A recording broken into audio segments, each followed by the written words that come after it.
Welcome to the Tech Lounge with me, Christian Schiller. In this episode, I have Mike McQuaid back. Now, previously, he was on to talk about his work with Homebrew and Workbrew, but now he's actually back with something a little different called OSS Resistance, Open Source Software Resistance, a sort of quiet revolutionary ask to recognize open source in a somewhat different way. Anyway, I will save further explanation of that for when he joins me. When we recorded this, it was a while ago. The weather now is quite different from when we were recording it. I am very hot. We weren't when we recorded this, but that's the nature of recording schedules. If you are also looking for maybe a more commercial equivalent to something like Homebrew, have a look at Setapp. It's a subscription service that gives you all sorts of really interesting macOS and iOS apps for a flat fee. Head towards go.christianschiller.com/Setapp for more information and to throw a few cents the show's way. Mike, how are you doing this, I don't know, fine afternoon? I'm not really sure how much better or worse it is where you are. Yeah, it's I'm in Edinburgh in Scotland. It's looking quite drizzly out the window. It's pretty much the same. So, yeah. We basically have a rainy day and a half before it gets super hot over the weekend. It's maybe my least favorite weather right now of being rainy and warm and humid all at the same time. Oh, God, yeah. I hate that kind of weather as well. I always say this to people. It's hard to describe, and I think English speakers get me. This kind of like cloudy, stuffy weather always makes me feel stuffy. I don't even know what I mean by that, but it just makes me feel kind of muddled. I literally have a cold as well, so apologies if I'm sounding a bit blocked up at the same time. It seems to be. All right, anyway, we were not here to talk about this is actually something far stronger. You sort of announced this, I don't know, a week or two ago, sort of out of, I guess not technically out of nowhere. You probably had a reason for doing it, with the name of Open Source Resistance, which is pretty I don't know if confrontational is the right word, but it's a pretty strong name. And I can hazard some guesses as someone who's maintained open source projects for some time. I think you've been generally outspoken about this subject for a while, but what sparked this in particular, I guess? Yeah, well, I don't want to name the specific person because it's definitely not on them. But I listened to a talk relatively recently, and they were mentioning like the open source pledge and various other kind of efforts to sort of, get maintainers better pay or sustainability or whatever. And I had this light bulb moment where I was like, both a lot of the discussion around this stuff doesn't really match my experience, right? And also that a lot of it is, to use maybe silly psychological language, like outside of people's locus of control, right? So do I just hope that Sentry or another company involved with the open source pledge deigns to drop a bunch of money in my lap and then that will solve my problems? Like that, to be very clear, as I say on the kind of manifesto, like that's not saying that that's bad. It is good. It is definitely a net positive, and things would be better if we had more of that. But it's not in itself the solution to the problem. And what I realized is like what I have done for quite a long time, increasingly less quietly, is I do a lot of my open source work during my working hours, right? And I have just kind of balanced that with my work. And, I'm not spending the majority of my working hours doing open source, and I'm not getting as much as I would maybe like to done, but also like it's not really negatively impacting my employer in any meaningful way more than if I spent a similar amount of time using TikTok or buying stuff on Amazon or smoking or making coffee or water cooler talk or whatever. Exactly. Any wide variety of other things that people do. Yeah. So I spoke to a few people about it, and I just thought like, I'll make this kind of manifesto basically just saying, hey, just do this on your company time. And it's ironic because when I was at GitHub, maybe exactly 10 years ago from now or so, I was pitching something called Open Source Friday, which was like I saw a that similar mentioned, model, but asking essentially your employers to kind of give you permission to do this, right? And I guess 10 years on, I'm not sure how much is my worldview changing and how much of it's I can say what I maybe thought 10 years ago and get away with it more.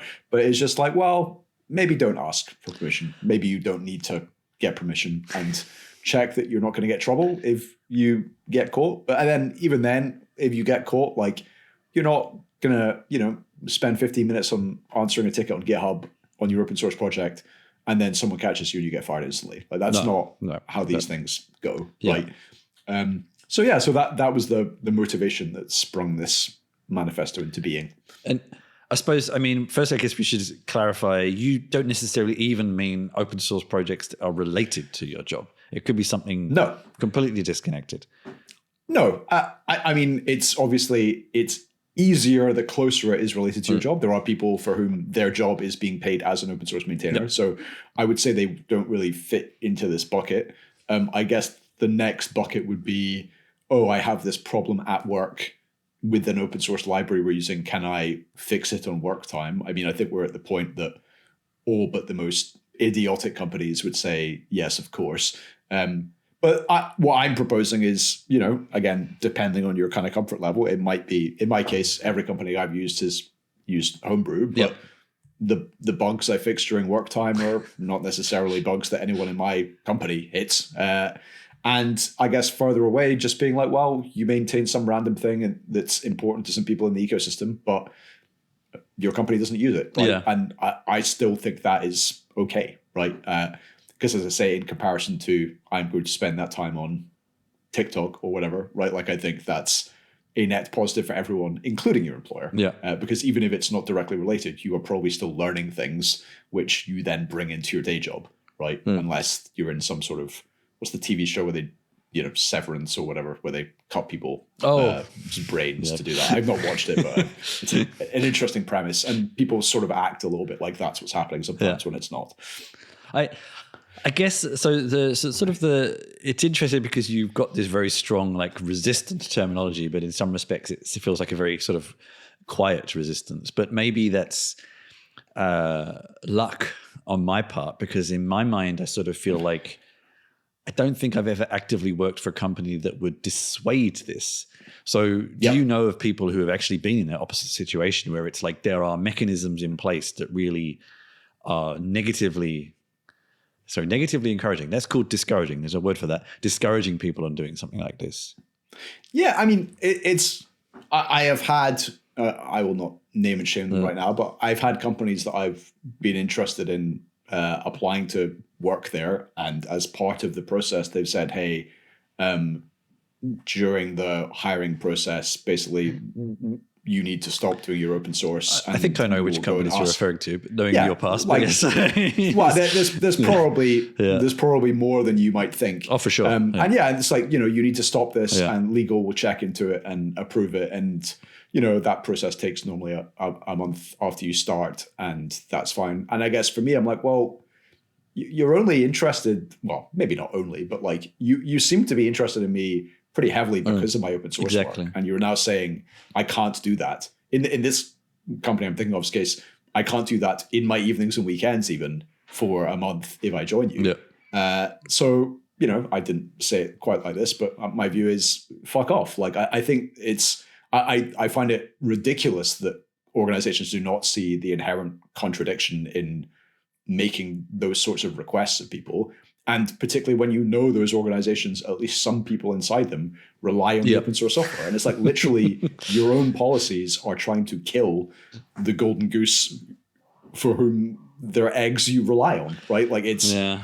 But I'm with you in that like most of the places I have worked have been fine with this, right? And so, in some cases explicitly fine, in some cases implicitly fine. Yeah. But I guess I find it interesting, the kind of social media and Hacker News commentary around this stuff. Clearly, there are some people who feel very differently, because there was various comments along the lines of, this guy's going to get fired for doing this. And ironically, my current boss said, "Oh, I saw this on Hacker News. I gave it an upvote." Right. So, but I mean, obviously, there is a large number of organizations for which this would be, well, at least the perception of the people working there is that they could never possibly do this, right? And that they would be immediately fired if they did so. And I had various people who reached out to me who said as much. And I guess, you can be a little bit more nuanced on a call like this than you can be in writing, but I guess I'm dubious about that. Right? Yeah. Like I'm dubious to the extent to which all of those people, like I think there's obviously like a long line on this stuff between, punching your boss in the face. Yes, probably that will get you instantly fired, and it should, to the employment equivalent of driving at 31 miles an hour in a 30 zone, right? Where everyone does it, no one cares, right? And the examples I've used, using TikTok, ordering something on Amazon, replying to a personal email at work. Like if you read your information security documentation, probably all of those are forbidden by your employer. That's very true. Yeah. Everyone does them anyway, and it doesn't really matter. And I do wonder whether there's also a certain amount in the software industry of people tend to be kind of quite binary in the way they look at things, and people are like, well, my employer says I'm not allowed to do this, therefore I cannot, rather than, well, in my employment contract, it says I'm not allowed to do an awful lot of things, and actually they probably don't care, and the company's lawyers will ram in as much stuff in there as they can. And also, like in my case, like I've interviewed for, almost every company I have interviewed for, there's been something in the contract that says, we own all your IP. Yeah. You've actually got this explicitly as a point here, and definitely I've done the same thing, where that's what you sign. But when you say, hey, I work on this open source project that has nothing to do with the company product, they're kind of like, it's whatever.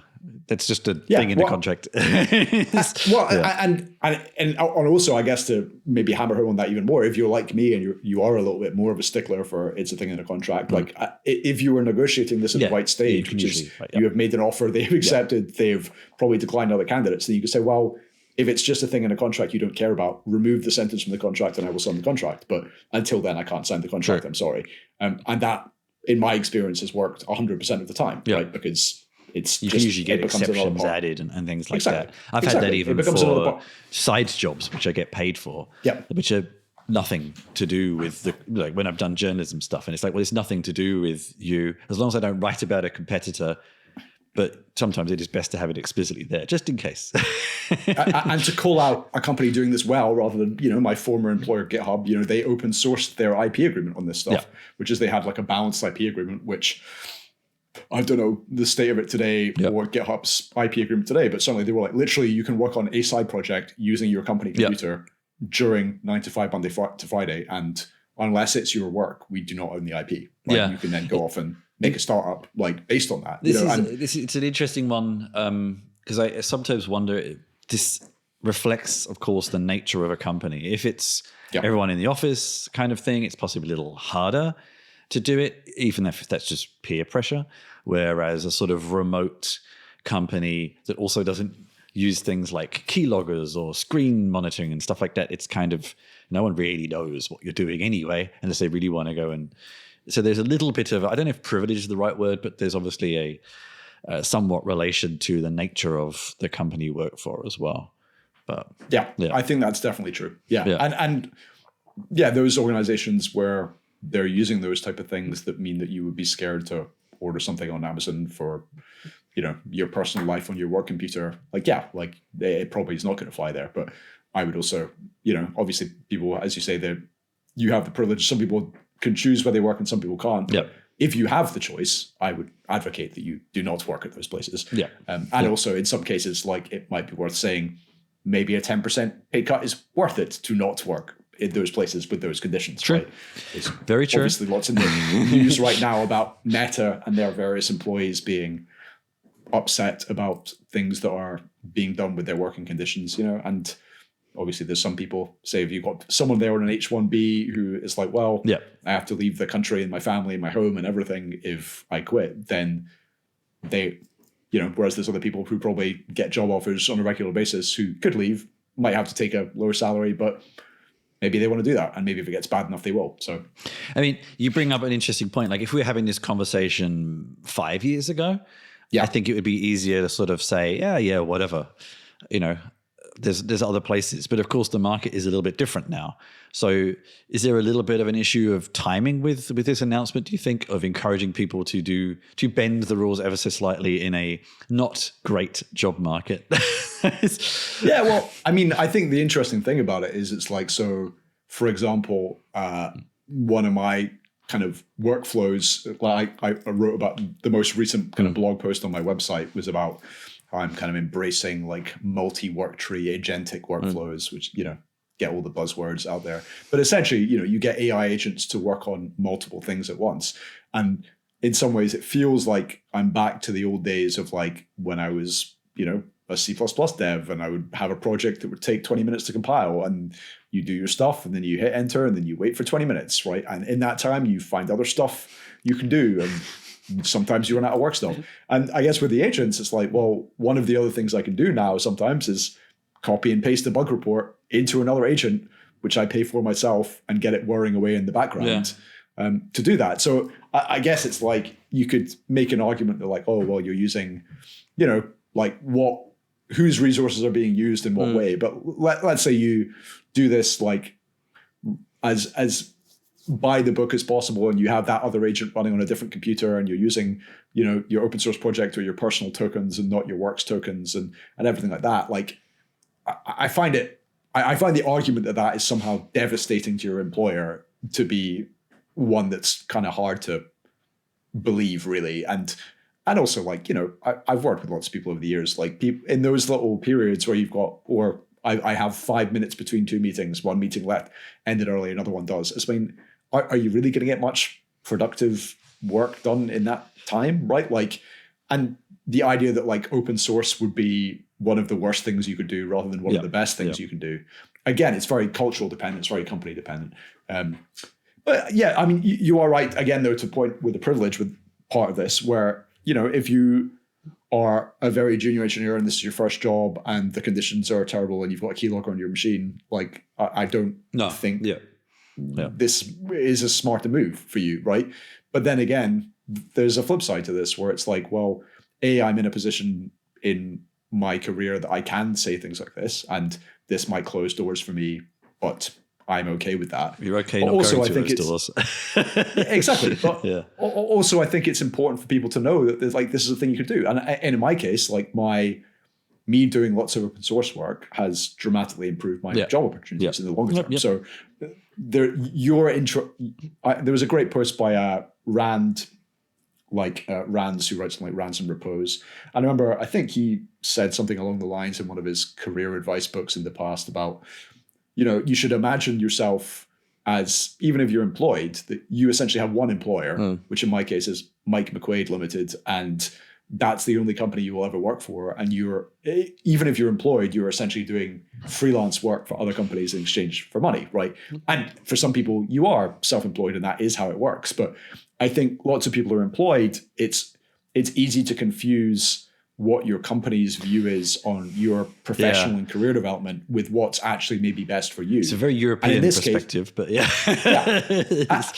And in this case, like me doing this and a bunch of other maintainers I know doing this, like, I mean, so I guess there was a quote there I added from Jeremy Allison, who created Samba, or co-created Samba, and was at Google, that it's the duty of all free software developers to steal as much time as they can from their employers for software freedom, right?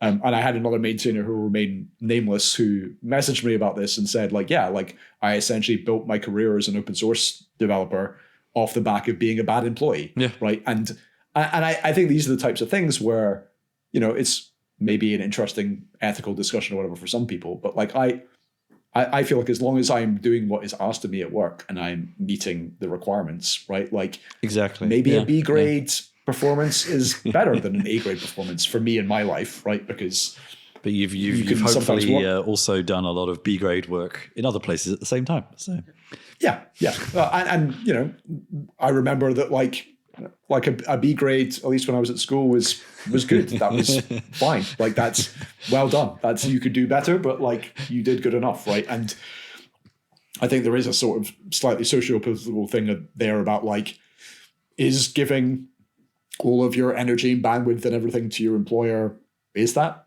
the maximally effective thing. And the funny thing is, I guess I see in almost like even the kind of maybe the CEO or VC class or whatever it may be, like they've kind of moved away from that, whereas now it's kind of cool for a lot of these kind of CEOs and VCs and big people at public companies to like go to the gym and get ripped and all this type of thing. And it's like previously 20 years ago, that would have been like a counter signal because it's like, oh no, you shouldn't be exercising. You should be living in the office all of the time. Right. Whereas, and I guess my view is, again, you may not have the privilege to do that, but it's worth looking at those people and being like, well, are they living a radically different lifestyle from what they expect of me? Yeah. And if they are, then they're probably not going to be the ones to tell you, hey, maybe don't work all night tonight, or like chill out, or spend a bit of time working on open source, right? Like that's going to have to come from you, and you have the power to make that decision, right?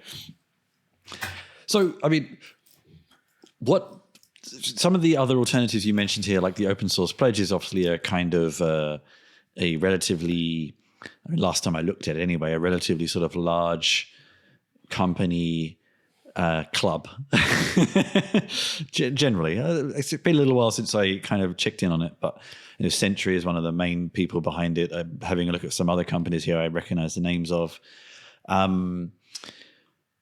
There's a sort of active part in getting people to sign up and commit and et cetera, whereas the open source resistance seems very much more like a just, hey, think about this. I don't even see any kind of sign up or anything. It's just a manifesto. So, I mean, is there a trackable end goal here, or is it just here's an idea?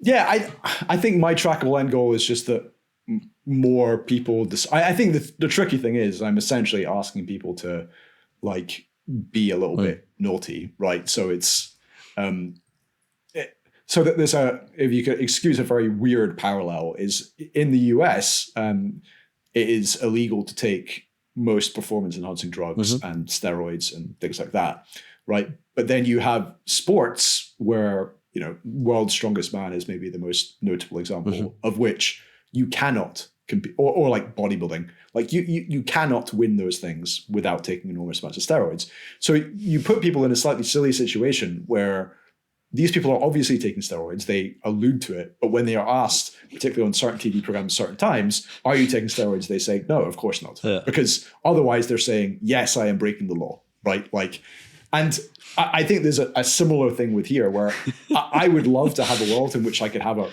essentially like a sign up for the manifesto and say that you too are going to do this. But particularly some of the less pleasant employers we've talked about before, that might not necessarily work very well. And also, I think this is a thing where so far it reminds me of, there was a post I wrote, again, probably about 10 years ago called Open Source Maintainers Owe You Nothing. Which looked at the licenses and whatever and point out that it was like, look, like it says in the, like, we don't look at closed source software and all the EULAs in terms of service and whatever. We're like, okay, the company is trying to like protect itself, whatever. But for some reason, we don't, either as maintainers or users of open source, don't seem to have internalized that like we essentially have EULAs for open source software. Yeah. That is the license. And the license says, if it breaks, like it's available as is, if it's full of bugs or it breaks or your supply chain is compromised or whatever, that's not on me. Like that, and you agree in using the software, that's not on me, right? Yeah.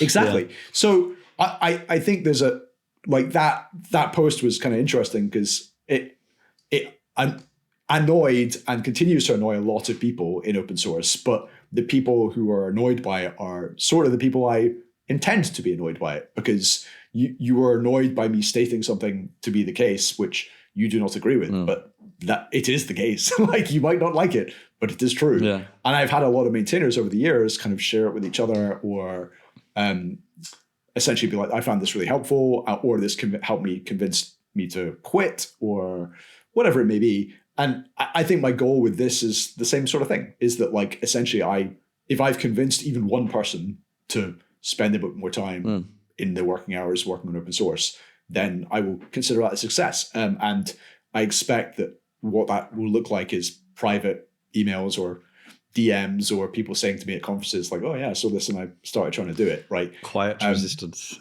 Exactly, because I just don't think it's necessarily in people's best interest to shout about it. And I see my position as being, as you say, like sufficiently privileged that I'm like, well, I will shout about it so that the people who can't. True, it's a good point. There's another flip side that just came into my head though around this of like, when times were slightly different.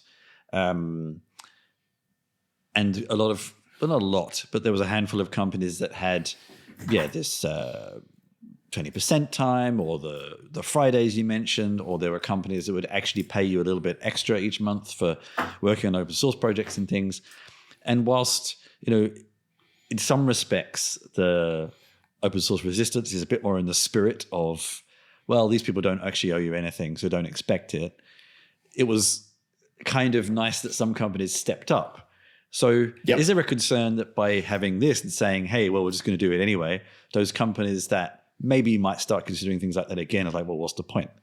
Why bother? I think that's a fair point. I mean, I would imagine the companies that are doing that are already not helping, right? So I guess, but I think some of it's a kind of an ethos thing where I'm not.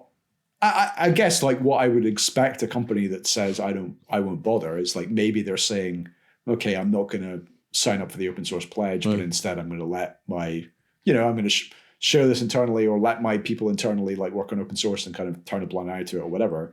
And in my mind, I would, depending on the person and projects involved, that might be more positive, right? Yeah. Because things like the open source pledge, like I think the thing that's good about those things is that obviously it's a direct like monetary transaction, but it has a bunch of problems built into it. So one of which is, I guess, let's use myself as a case study, right? So if you say, I want to pledge £100,000 a year to Homebrew, right? Like, well, that's like it, unless the Homebrew project agrees, like, yeah, let's just pay Mike now full-time to do that, then it's like that money doesn't magically just create more work out of nowhere. And in some ways, like a better amount would be say like £10,000, which for anyone not au fait with the UK's currency is not an amount that anyone in the UK can really live off by a long way. And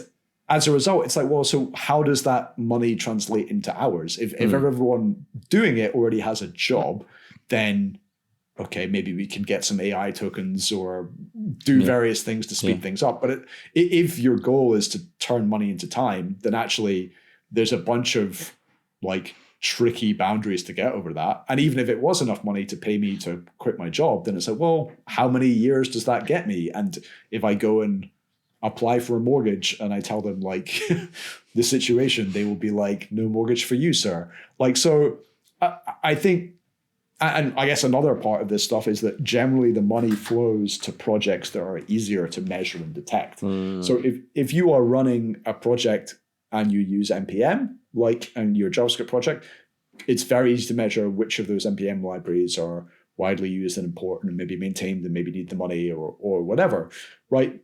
But it's very hard to notice that like, well, how did you install NPM? Well, through Homebrew, like, but you don't have any code that even says the word brew in it. It's buried in an onboarding doc, right? And everyone just knows that this is how you do it. And then going deeper, right? So maybe you're running Homebrew on Linux. Well, like you're running it in a terminal app. Like how are you detecting that terminal app is in GNOME or KDE? How are you detecting that your system is on Linux? Like this is all stuff that kind of gets missed from the detection tooling, right? Yeah. And as a result, like I think we have this idea that if we can force enough money through the system, it will solve a lot of these problems. But I actually think the money ends up pooling in the places and the projects that are optimized for receiving the money as much as anything else. And that's probably the right thing to happen, but it doesn't almost like get us to the open source sustainability nirvana where everyone can just quit their jobs and do this full time.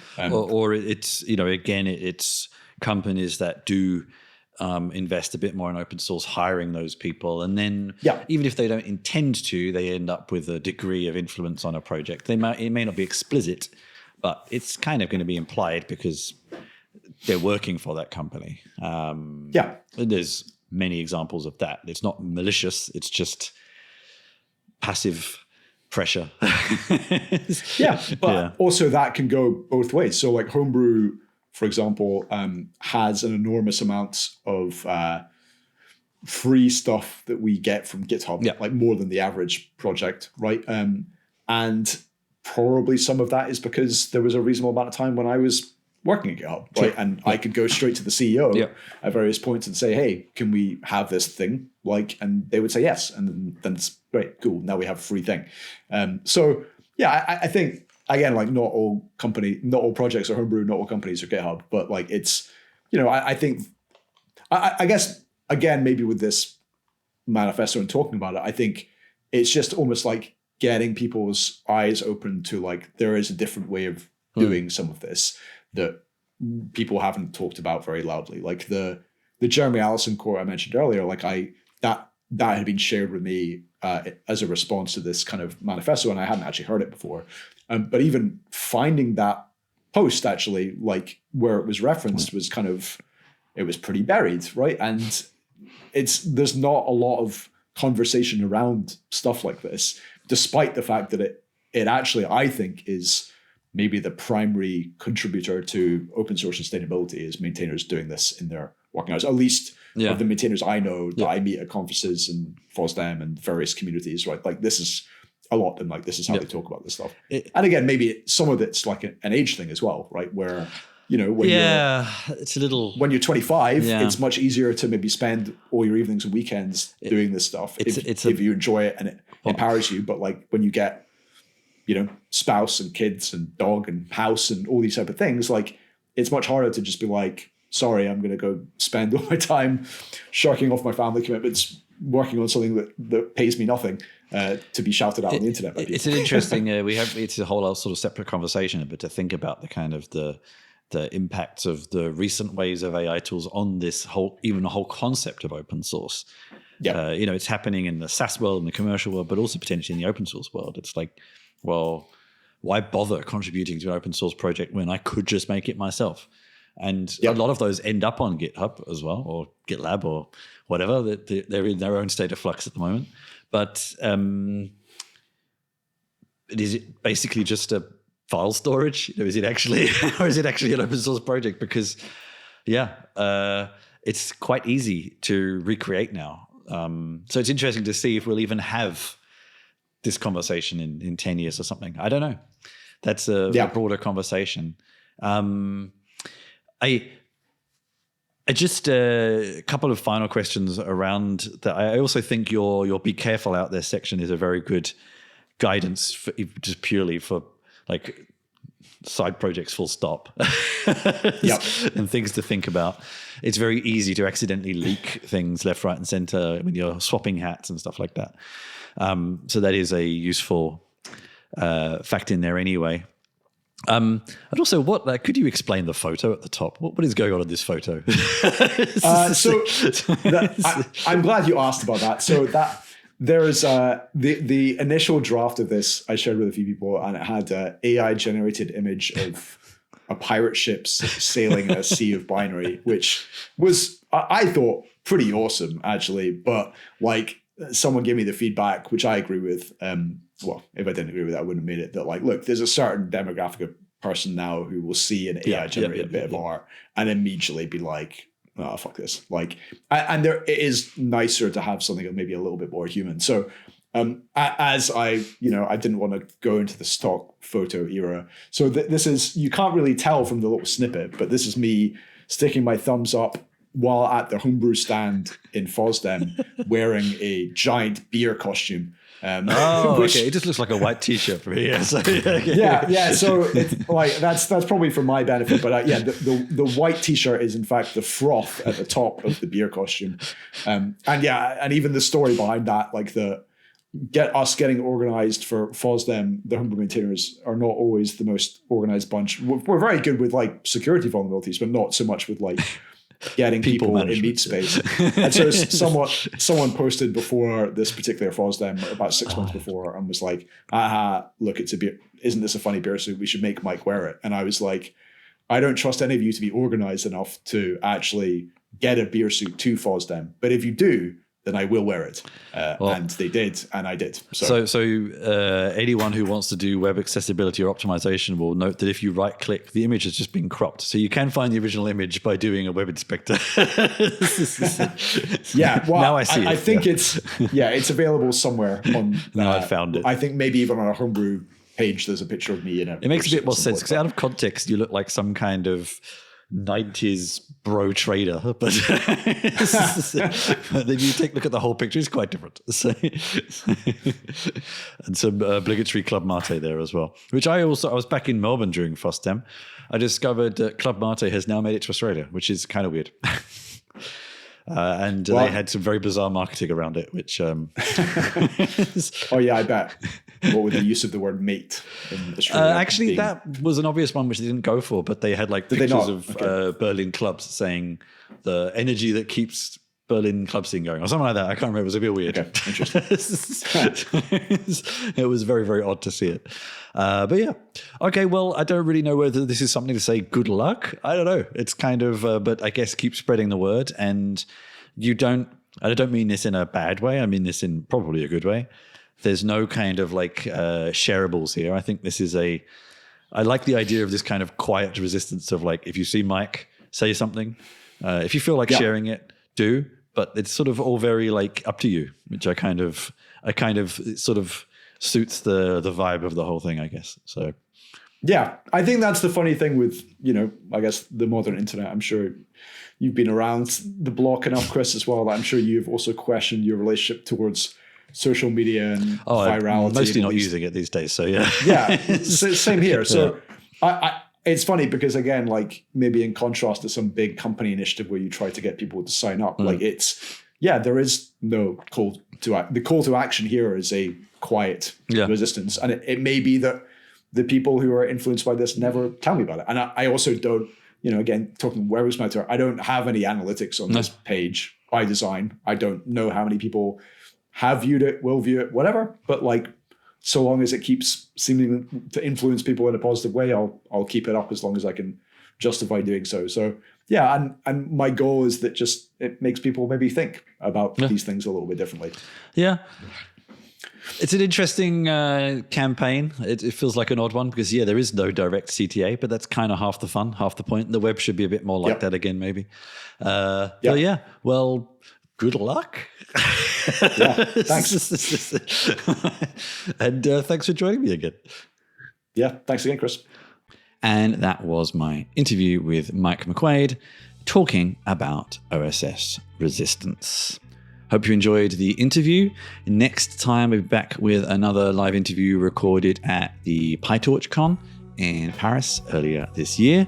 And again, please take a look at Setapp at go.christianschiller.com/Setapp for a subscription service for Mac apps, and head to christianschiller.com/podcast for more on Tech Lounge. Thank you for joining me, and see you all next time.